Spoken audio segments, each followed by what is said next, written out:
How to delete Shopee account. In today's video, I'm going to show you how to delete your Shopee account permanently. If you've decided to move on or no longer need your Shopee account, I'll walk you through the process, so let's get started. First things first, you can simply open your Shopee app, or you can go to the web browser that you prefer and simply search for Shopee.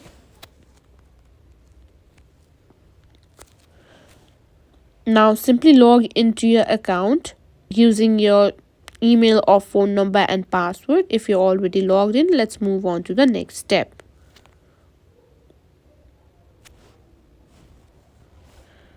Now once you've simply logged into your account, what you need to do is simply tap on the me icon located at the bottom right corner of the screen to access your account settings.